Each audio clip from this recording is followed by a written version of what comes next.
All right, here we go. Okay, welcome. This is the fourth of 4 punch window videos. If you've made it this far, well, fuck, you got endurance, because we barely did. So this final video of our punch window video series is build it. So the goal of this video is sort of to go through some key considerations during the installation of your punch windows.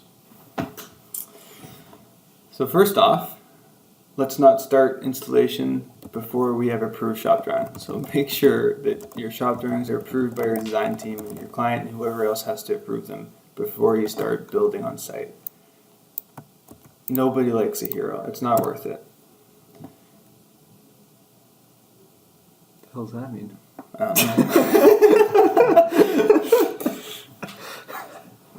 The second thing, and this is really important, and we've sort of said it throughout all of our videos, is do a mock-up.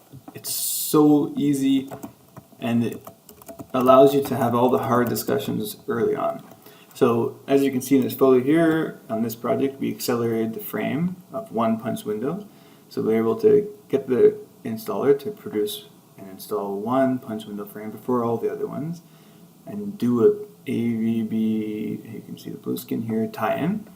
So then we can get everyone around, take a good hard look at the details, and make sure everybody's on board. So the architect, the client, the building envelope inspector, anyone else who wants to come see it, or should come see it, and everybody can sign off on it, and then you can get into widespread installation without worrying about any roadblocks, serious roadblocks down the way. You can choose a typical detail, or you can choose a detail that sort of incorporates some tricky details that you're maybe worried about, and you can figure out how it's all going to actually work in the real world. It's not always necessary to include everything in your mock-up. For instance, in this situation, if we included Z-girts, insulation, and cladding, then we wouldn't actually be able to review the AVB transition, which is, from a performance standpoint, the most important part, because that's the part that determines whether or not your window is going to leak down the road. So the next thing is sequencing. So again, this is sort of a good thing to review in the drawings before installation, but also if you do a mock-up. This image to the right here shows the sequencing of AVB membrane transitions around the punch window.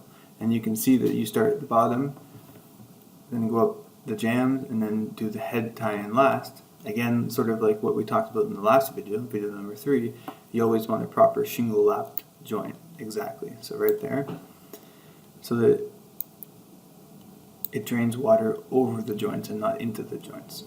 So once you have figured out a sequence and you've done a mock-up, it's also a good idea to do performance testing. Sometimes field performance testing is required, sometimes it's not, and we do it anyways. Because this is a good opportunity to prove to everyone and yourself that this window won't leak.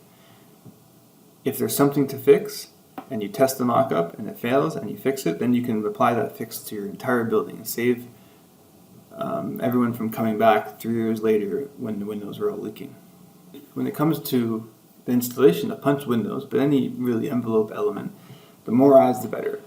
So the more people you can get reviewing your mock-up, the more times you're able to review the installation work of your subtrade, the better. If you don't have a third-party envelope inspector, in many situations this is a really good idea. The money you're going to pay up front for, or the client will pay up front for an envelope inspector, is well worth it down the road. Also, if your subcontractor is assembling some of these punch windows back in their factory or in the plant somewhere, it's a good idea to get out there. Whether it's someone from the site team, construction sciences, or a third-party envelope consultant, it's good to get in there into their plant and review a few frames before they end up on site. This way, if there are any issues in the factory, we can fix them while it's still in the factory instead of having to send frames back that have already been delivered to site. And again, if you've gone through and you've been diligent from design phase through tendering phase and shop drawing phase, a lot of the kinks should already have been ironed out. And that's sort of the better, the more proactive approach. Yeah. So that's that. That's a journey, yeah? Make sure you like and subscribe this video. Yeah. Every time you like it, Mark and I get $5. So, no one likes it.